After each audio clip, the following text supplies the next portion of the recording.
우리가 인생을 살아가면서 늘 기억해야 될 것들이 굉장히 많이 있죠. 근데 그 중에서도 몇 가지가 있는데 세 가지를 우리가 정의를 해본다면 첫 번째는요.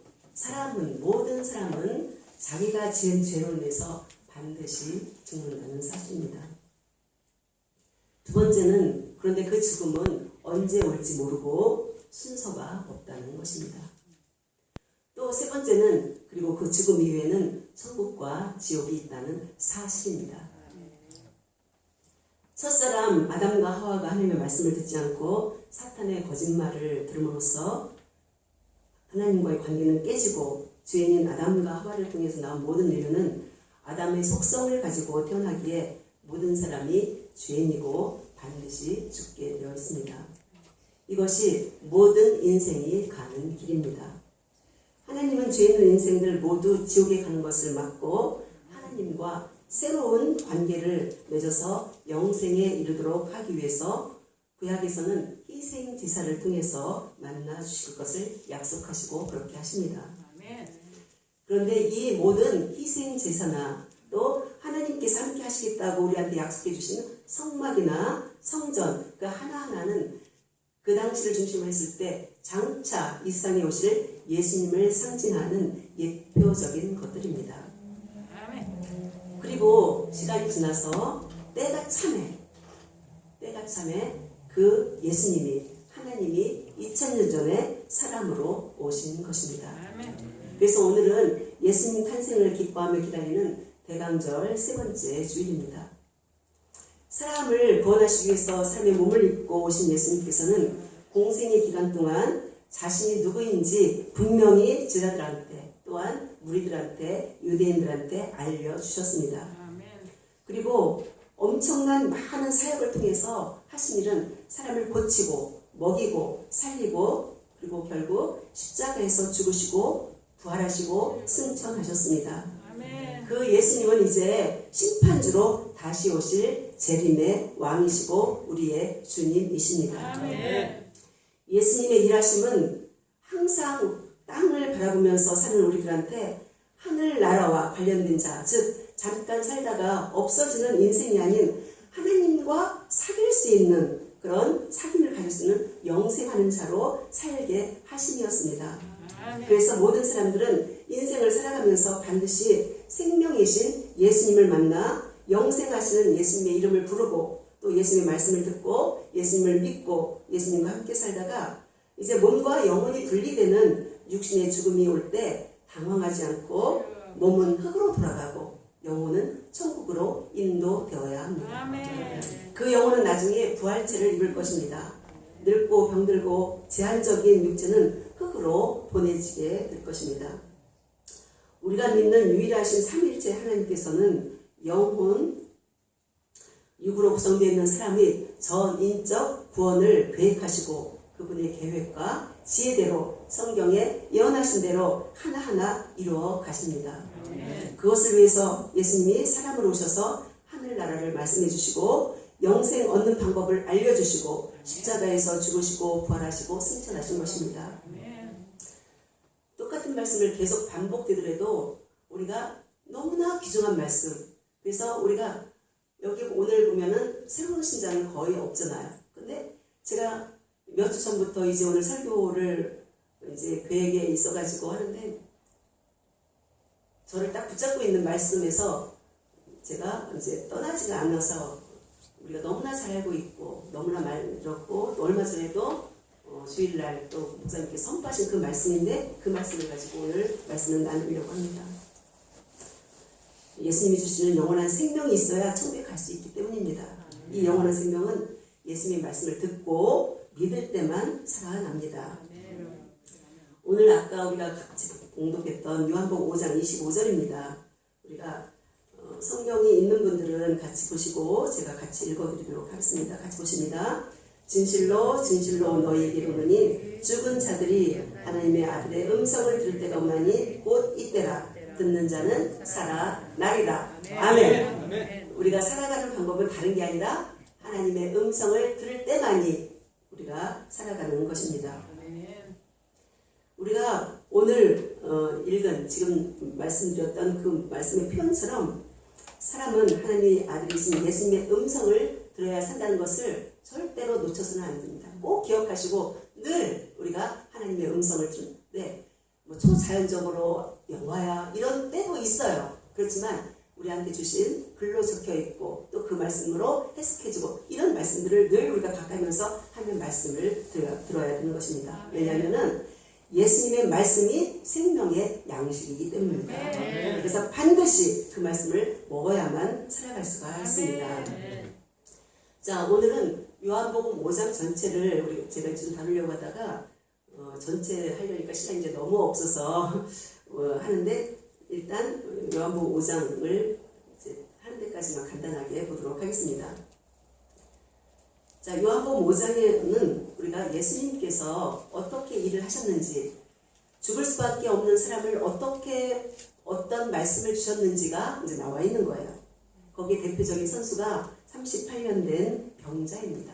그래서 이 병자를 고치신 사건에는 3가지 말씀을 그 병자한테 주셨어요. 그래서 이 3가지 말씀이 동일하게 우리 여기에 있는 우리 모두에게 주신 말씀이라고 생각하면서 그 말씀을 붙잡고 우리가 살아가기를 원하면서 은혜를 나누도록 하겠습니다. 자, 요한복음 5장 전체는요, 앞에 부분은 그 38년 된 병자를 예수님께서 고치시는 내용이 나옵니다. 그리고 너무나 놀라운 것은요, 이 영적인 맹인들이 있어요. 그게 바로 성경에 유대인들이 표현이 되는데 이 영적으로 맹인이기 때문에 보지 못하는 거예요, 예수님을요. 그래서 그 맹인들이, 그 유대인들이 그 예수님이 메시아임에도 불구하고 그 메시아인 것을 알아보지 못하는 거예요. 그리고 예수님이 병을 고친 사람이 들고 있는 그 매트, 이걸 가지고 따지면서 안식일 법으로 예수님을 오히려 박해하는 거예요. 그리고 죽이려고까지 합니다. 그래서 이 38년 된 병자의 사건은 그 유대인들이 예수가 우리 편이 아니구나, 이제 예수를 죽여야 되겠구나 하고 마음을 바꾸고 결정하는 하나의 전환점이 되는 그런 사건이 됩니다. 그럼에도 불구하고 5장을 나중에 집에 가셔서 꼭 읽어보시는데 이런 사건 후에 예수님께서 빨간 글씨로, 제 성경 같은 경우는 그 예수님이 직접 하신 말씀이 엄청나게 많아요, 뒤에. 근데 그게 전부 다 뭐하고 관련되냐면은 영생과 관련이 된 것입니다. 예수님께서는 유대인들이 자신을 죽이려 한다는 것을 잘 알고 계심에도 불구하고 그들에게 예수님 자신이 하나님의 아들이심을 자세하게 그리고 명확하게 선포를 하셨습니다. 예수님 자신은 하나님이 보내신 인자라고 말씀을 하십니다.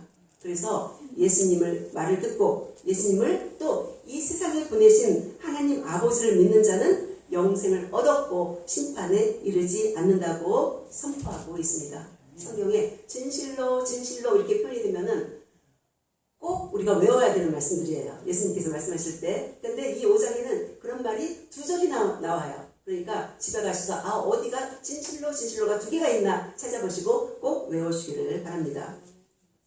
그렇습니다. 다시 말씀드리면 사람은 예수님의 말씀을 듣고 믿음의 영생을 얻습니다. 예수를 믿는다는 것 자체가 선한 일로 성경에 표현이 돼요. 왜냐하면 생명의 부활로 이 선한 일을 행한 자는 생명의 부활로 나온다고 5장에서 이야기를 합니다. 그리고 너무나 중요한 심판을 받지 않습니다. 이거는 하나님의 말씀으로 우리한테 기록되어진 약속이에요. 그러니까 이 약속을 꼭 붙잡으세요. 그리고 연세가 드실수록 또 믿음이 연약해질수록 가물가물해질수록 이 말씀을 더욱더 붙잡아야 돼요. 나는 예수를 믿기 때문에 난 심판받지 않아. 나는 생명으로 부활할 거야. 이 말씀을 꼭 기억을 하시길 바랍니다. 그리고 그 말씀을 들을 때 너무나 놀랍게 개별적으로 우리 한 사람 한 사람 개별적으로 그 예수님의 대속의 은총이 가요. 그래서 이 개별적으로 만남이 너무너무 중요한 것을 우리가 꼭 기억을 하시기 바랍니다. 자, 요한복음 17장 3절에 보면은요, 영생에 대해서 나오는데 영생이 뭐냐? 아주 정확하게 개념이 나오는데 영생은 곧 유일하신 참 하나님과 그가 보내신 자 예수 그리스도를 아는 것입니다 하고서 표현이 되어 있어요. 아멘. 예수 그리스도를 아는 것이 바로 영생이에요. 오래 사는 것은 장수라고 표현을 하고 영생은 죽지 않는 거예요. Eternal life예요. 그래서 이 영생을 주시려고 예수님이 이 세상에 오신 것입니다. 그래서 예수님은요, 생명권을 갖고 계셔요. 예수님은 심판권을 가지고 계셔요. 하나님 아버지가 예수님께 위임을 하신 거예요. 심판권을. 왜냐하면 그분은 사람으로 오신 인자이기 때문에 십자가에서 죽으셨고 부활하셨기 때문에 또 승천하셨기 때문에 다시 오실 것이기 때문에 그 심판권을 아들이신 우리 예수님한테 다 맡겼다고 말씀을 하셨습니다. 그래서 예수님만이 나의 가장 좋은 주님이에요. 나를 심판을 근데 하지 않으신 거예요. 아멘. 왜? 예수님이 다 이루어 놓으셨기 때문인 거예요. 자, 5장 앞부분을 보면 아까 말씀드린 것처럼 38년 된 병자가 있었어요. 우리가 1년을 아파도 까무러치는 거죠. 1년이 아니라 5년이 아니라 38년을 지금 병을 앓고 있는데 그거는 본인이 이야기한 게 아니에요. 예수님께서 그 병자가 너무나 불쌍한 것을 보시고 이제 예수님이 말씀을 하시는 거죠. 네 병이 오래됐다는 것을. 근데 그 사람은 이름이 성경에는 나와 있지 않아요. 그리고 본문의 여러 가지 배경을 보면은 이 사람은 유대인인 것을 우리가 짐작을 할 수가 있습니다. 그는 분명하게 우리가 알 수 있는 거는요, 아마 깡 말랐을 것 같아요. 그리고 병색이 완연해서 얼굴은 누렇게 떴을 거예요. 제가 지난번에 평권사님 때문에 신방을 했는데 아들이 다 죽게 됐대요. 그래가지고 얼굴이 황색에서 흑색으로 완전히 바뀌었대요. 병원에서도 다른 데로 옮기라고 하고. 근데 권사님은 기도하는 분이라 하나님 앞에 3일 단식을 하셨대요. 80이 넘은 어르신인데. 그것도 한 4, 5년 전에.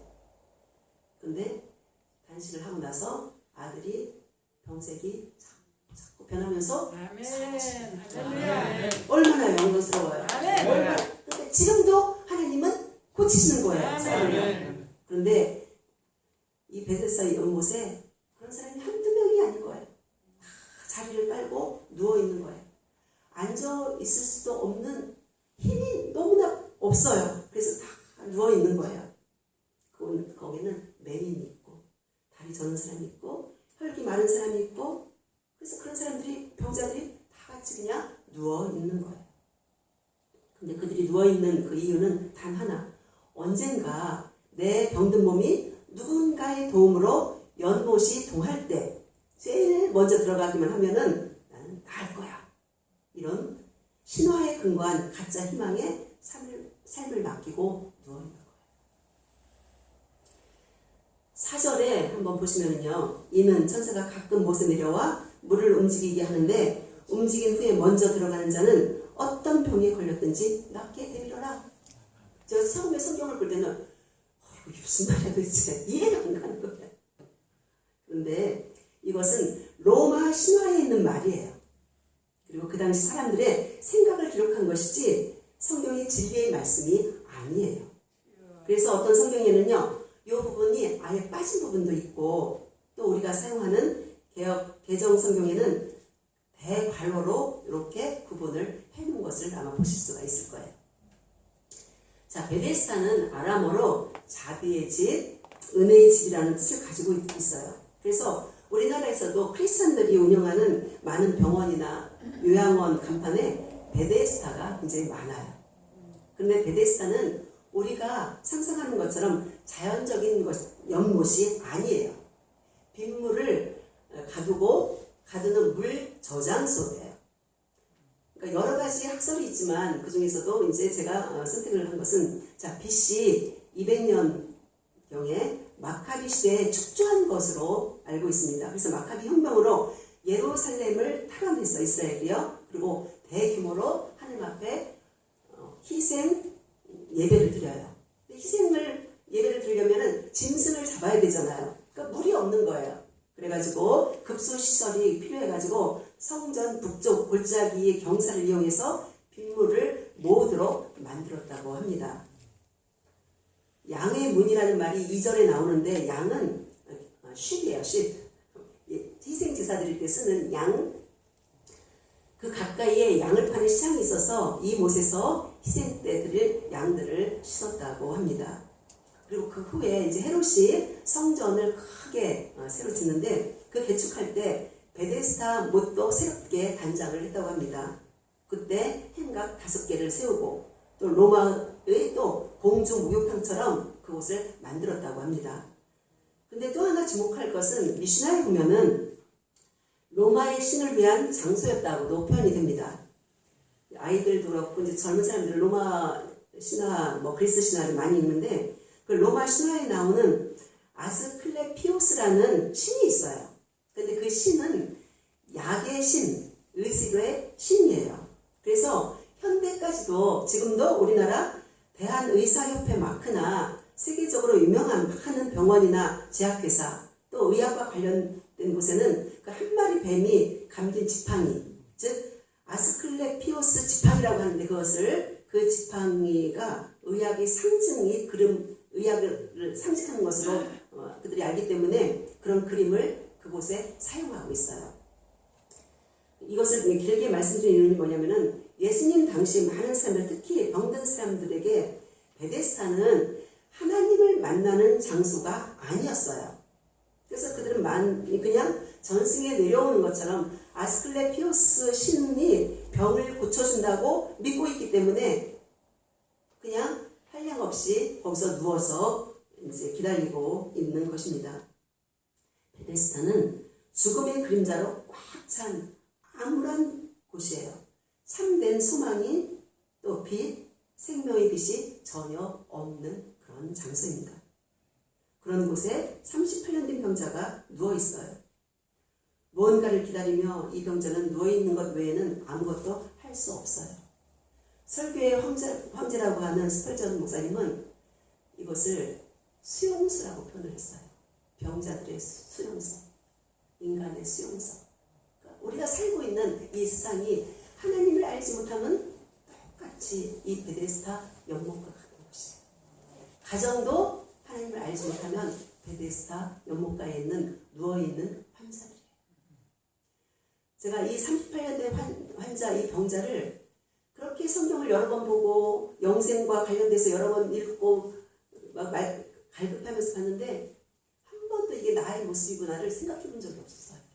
그런데 작년에 어성경 공부를 할 때 이 부분이 아니라 요한복음과 관련돼서 하는데 어성경에 나와 있는 것은 아니에요. 제가 하나님께 성경을 통해가지고 이게 내 모습이구나.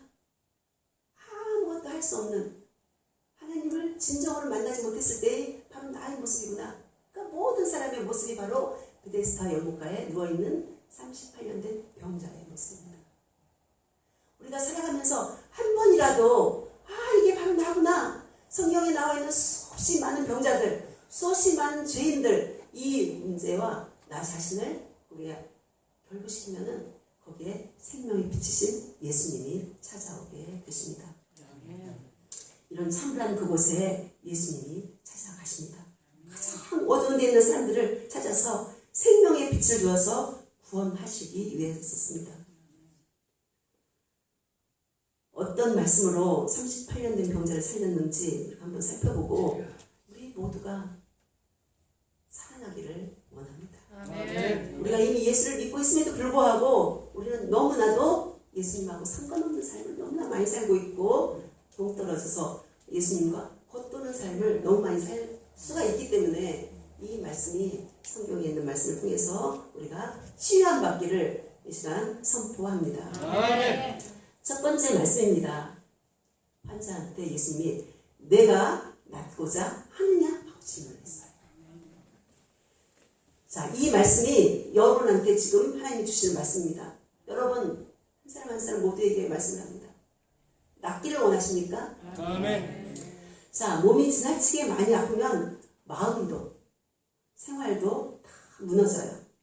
문제가 생겨요. 몸이 아프니까 마음이 점점점 오그라들어요. 그리고 누가 조금만 이야기해도 서운해져요. 그리고 원망이 생겨요. 그래서 마음이 마비가 되는 것입니다. 대인 관계는 물론이고 일상생활이 그래서 할 수가 없어요. 그래서 당연히 그는요, 네, 낫기를 원합니다 하고 이렇게 대답을 해야 되잖아요.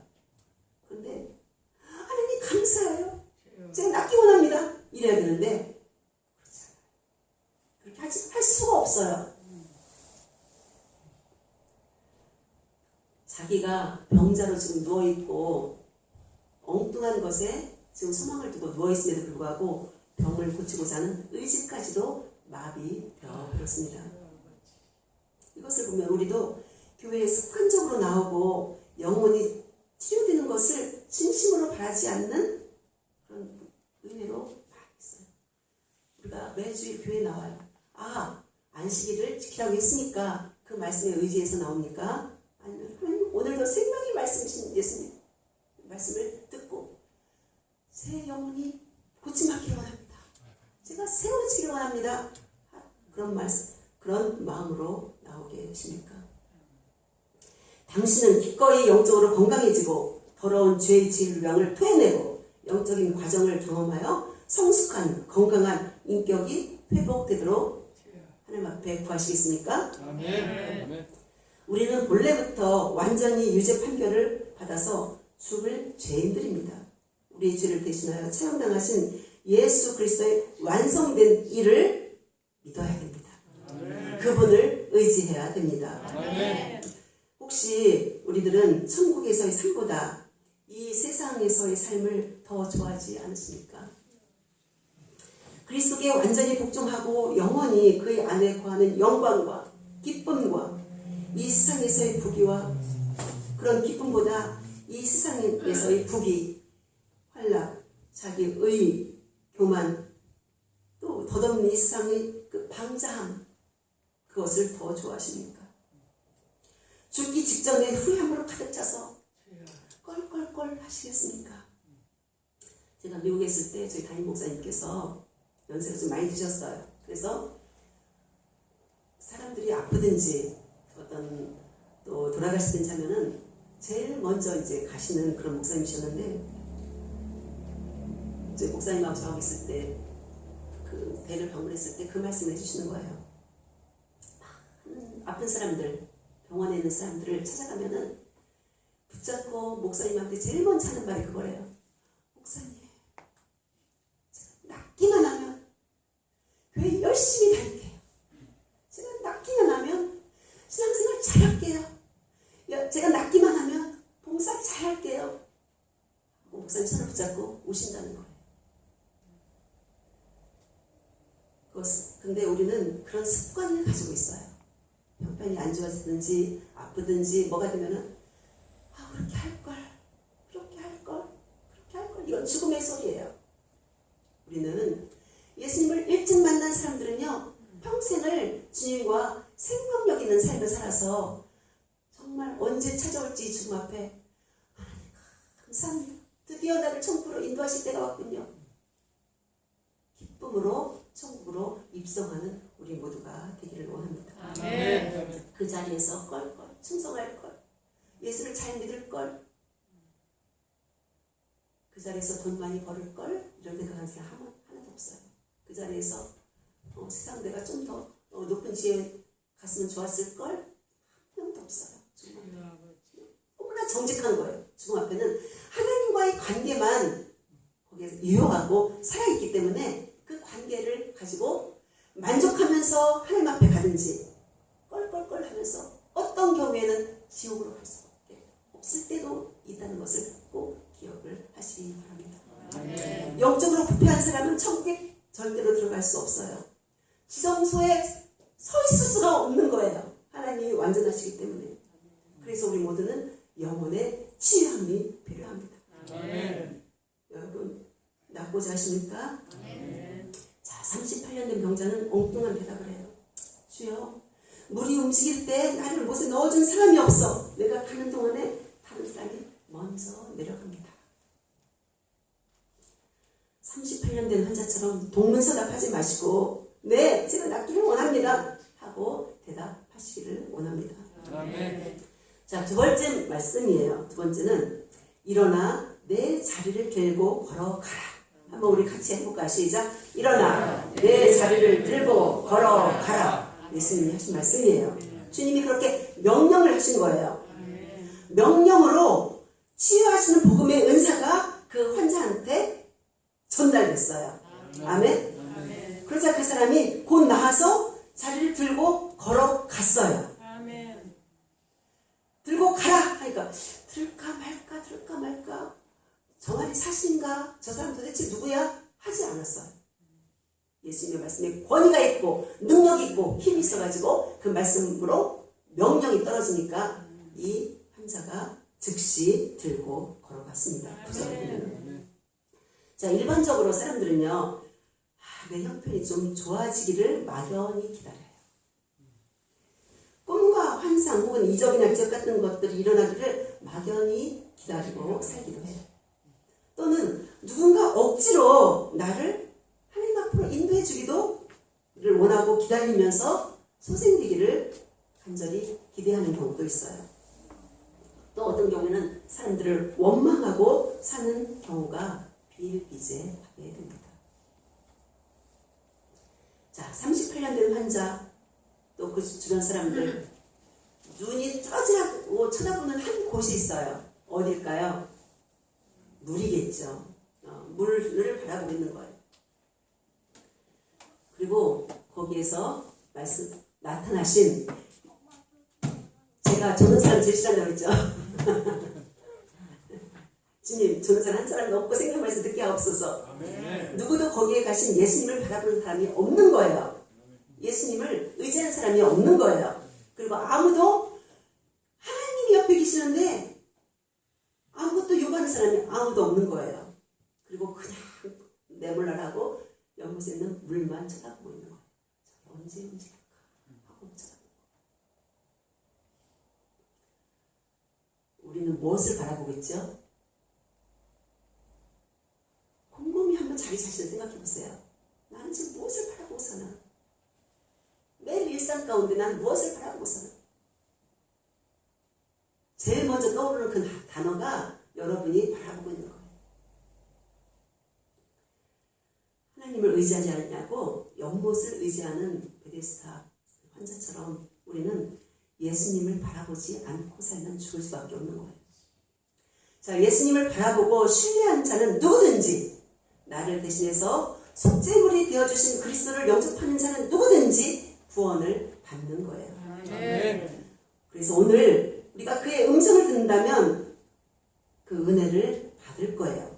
아멘. 그래서 오늘은 구원의 날이에요. 아멘. 막연히 기다리지 말고 주님의 명령을 즉각적으로 그 명령에 반응하시기 바랍니다. 아멘. 하나님은 전능하신 하나님이에요. 아멘. 하나님을 찾고자 추구하는 사람은요, 그 다음에 하나님은 항상 가까이 계셔요. 예수님을 바라보고 그 말씀을 듣기를 원하는 자는 하나님이 반드시 거기에 맞게 응답해 주셔서 말씀을 주시고 생명을 매일매일 허락을 해 주십니다. 아멘. 그런데 동문서답을 하고 있는 그 병자에게 예수님은 꾸짖거나 다른 것을 요구하지 않으셔요. 그냥 은혜를 베푸신 거예요. 아무것도 요구하지 않으셨어요. 조건 없이 주님은 선포하셔요. 지금도 우리한테 일어나 내 자리를 들고 걸어가라. 아멘. 예수님의 말씀이 선포되자 병자는 즉시 취함을 받은 거예요. 그 취함은 지금 우리한테도 즉시로 일어납니다. 바르게 믿고 그대로 하나님 앞에 서기만 한다면. 세 번째 말씀입니다. 보라, 따라서 해볼까요? 보라, 보라. 내가 나았으니 내가 나았으니 더 심한 것이 더 심한 것이 생기지 않게 생기지 않게 다시는 다시는 죄를 범하지 말라. 죄를 범하지 말라. 이 세 번째 말씀을 주신 거예요. 죄 용서를 받은 사람들이 꼭 기억하고 염두에 둬야 될 말씀이에요. 예수님께서 우리의 과거의 죄, 현재의 죄, 미래의 죄까지 다 용서해 주셨어요. 그것을 악용해가지고 이제는 내 마음대로 살다 적당히 살다가 죽기 직전에 천국 가야지, 이런 어리석은 생각은 아예 하지도 마시기 바랍니다. 하나님으로부터 병고침을 받게 되면 많은 사람들이 그런데 실제적으로 당신 너무나 기뻐해요. 평생 헌신을 다짐해요. 평생 주님 안에 살기를 원해요. 그러나 주님과 계속적이고 인격적인 만남을 지속하지 않으면 대부분 그 큰 죄를 짓게 되고 더 큰 죄를 짓게 되고 하나님을 부인하고 옛날에 우연히 병 나았지 뭐 하나님은 무슨 하나님이야 하면서 하나님을 떠나버리는 경우가 너무나 많은 거예요. 그리고 그냥 내가 병원 어디 다녔는데 그 중에 약이 나하고 맞는 게 있어가지고 내가 약했지 이렇게 생각하는 거예요. 아까 사람들이 기다리는 것처럼 아스클레피오스 같은 그 세상 신한테 의지해서 그들이 나를 낫게 해주셔서 아 나 이제 절에 가야 되겠어 이런 실제로 있는 거예요. 하나님께서 치유해 주실 때는 완전한 치유를 해주십니다. 아멘. 몸만 치유가 되는 것이 아니라 영혼이 치유가 됩니다. 아멘. 그리고 하나님과의 관계가 개선이 됩니다. 아멘. 새로운 피조물로 살게 됩니다. 아멘. 그래서 병 고침만을 기뻐하지 말고 영원한 생명을 잃어버리는 일이 없도록 죄를 짓지 말라고 지금 예수님은 경고하시는 것입니다. 아멘. 가장 중요하고 절실한 것은 영혼의 구원이기 때문입니다. 아멘. 아멘. 육신의 생명에만 집착하지 마십시오. 죄는 야금야금 우리 영혼을 갉아버립니다. 그래서 우리는 늘 회개해야 돼요. 단지 도덕적인 죄만 회개할 것이 아니에요. 하나님과의 관계를 점검해보고 구원에 합당한 회개를 해야 돼요. 아멘. 우리가 성경 보면요, 우리가 회개를 늘 우리한테 강조를 해요. 세례 요한도 그렇고 예수님도 그렇고 성령을 통해서 우리한테 주신 말씀은 늘 우리가 바르게 살아가는 방법은 회개인데, 이 회개를 하나님 어제 제가요 옆에 있는 빵 제가 훔쳐 먹었어요. 제가 옆 사람 한 대 때려서 쥐어 박았어요. 이런 도덕적인 죄를 회개하는 것도 물론 굉장히 중요하죠. 근데 회개는 그런 것부터 시작을 해요. 도덕적인 죄부터 시작을 해요. 그런데 깊이 들어가서 회개를 하다 보면은 그게 아니에요. 하나님과의 관계를 반드시 회개를 해야 되는 거예요. 하나님, 제가 너무나 하나님이라서 오겠어요. 하나님을 제가 무시하면서 살았어요. 교회를 무시하면서 살았어요. 제가 하나님의 일을 무시하면서 너무나 소홀히 여겼어요. 이런 하나님과의 관계가 반드시 회개가 되어집니다. 그렇기 때문에 이것을 회개를 해야 되는 것입니다. 그래서 그것은 구원에 합당한 회개예요.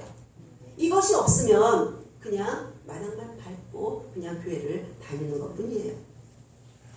그래서 하나님은 우리한테 많은 일들을 어떤 데는 허락을 하셔요. 경제적인 손실이 올 때도 있고, 육체적인 손실이 올 때도 있고, 삶과의 관계를 깨뜨릴 때도 있고, 여러 가지를 우리가 문제를 만나게 돼요. 근데 목적은 뭐냐면 이 문제를 통해 가지고 반드시 회개를 통해서 하나님과의 관계를 개선하는 것이 더 중요하기 때문에, 우리의 영혼의 구원이 더 중요하기 때문에, 하나님 앞에 내 영혼이 살고 내가 하나님 말씀대로 하나님의 말씀을 듣고 살아가는 것이 더 중요하기 때문에 그런 것들을 허락하시는 거예요. 그래서 그런 문제들이 너무나 엄청나게 커 보이지만 점점점 내가 하나님 앞에 가까이 가면 가까이 갈수록 그런 것은 오히려 감사의 조건이 되는 거예요. 하나님, 그 일 때문에 제가 하나님 앞에 서게 됐어요. 하나님 감사해요. 제가 아파서 하나님 앞에 서게 됐어요. 제가 물질적인 손해를 봐서 제가 하나님 앞에 서게 됐어요. 사람과의 관계가 깨졌기 때문에 제가 하나님 앞에 서게 됐어요. 제가 직장을 잃어버렸기 때문에 하나님 앞에 서게 됐어요. 이런 고백을 하나님 앞에 해야 되는 것입니다. 그것은 너무너무 중요한 것이죠. 그래서 예수님의 말씀을 듣고 하나님을 믿는 자는 그래서 영생이 있는 것입니다. 세상의 많은 종교들도 근데 하나님을 인정하는 것처럼 보여요. 그러나 예수님의 말씀은 듣지 않아요. 예수님을 통하지 않고는 예수님을 통하지 않는 하나님은 다른 성경에서 이야기하고 있는 여호와 하나님이 아니에요.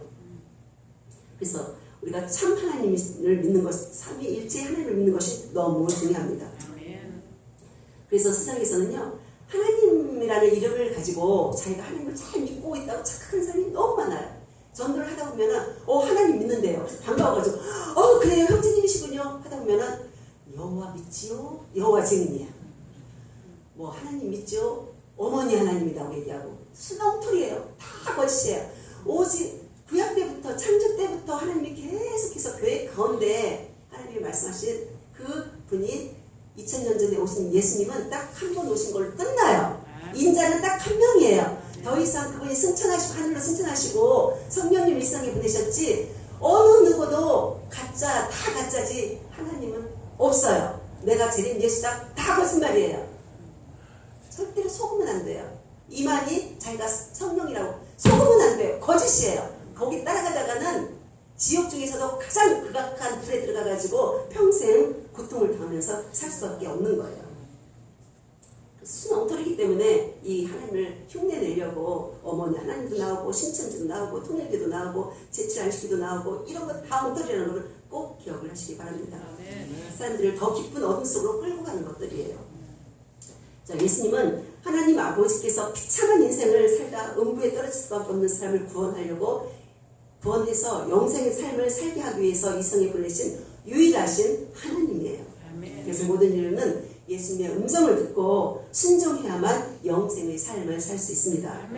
이 영생의 삶은 아까 말씀드린 것처럼 장수가 전혀 아닙니다. 아멘.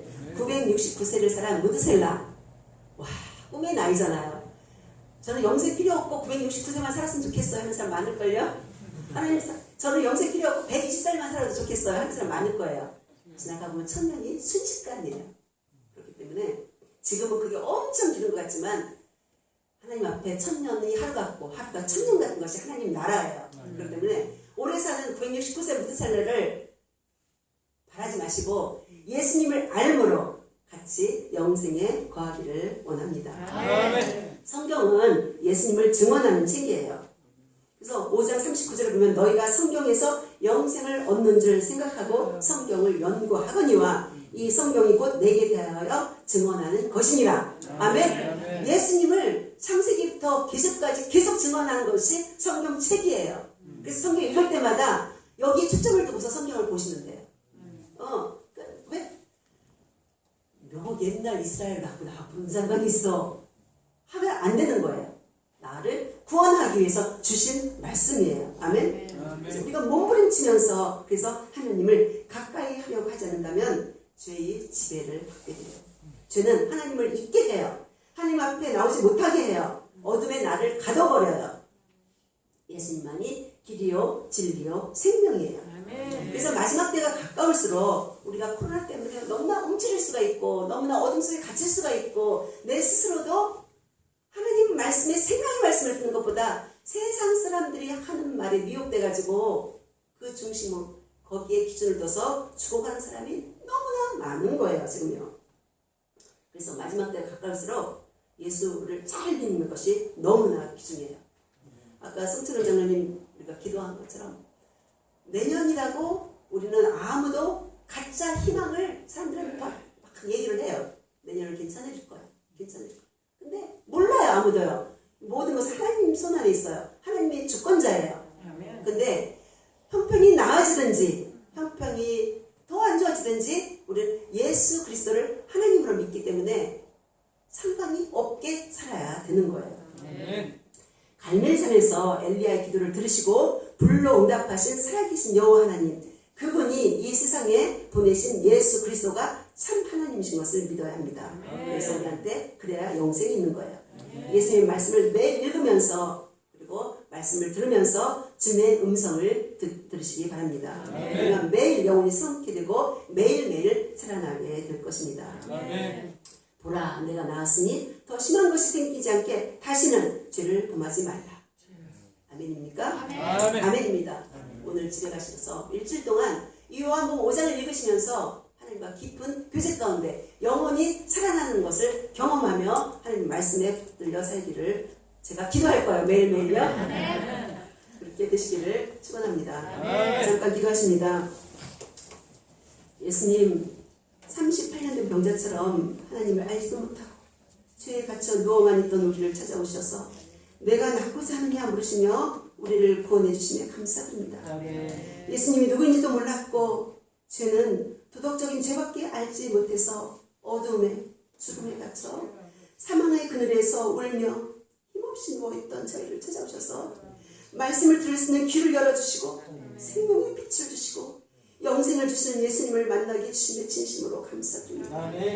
오늘 말씀에서 우리에게 명령하신 대로 보라, 내가 나았으니 더 심한 것이 생기지 않게 다시는 죄를 범하지 말라는 말씀대로 우리가 살아갈 수 있도록 성령님 저희들을 도와주시길 원합니다. 예수님 이름으로 기도합니다.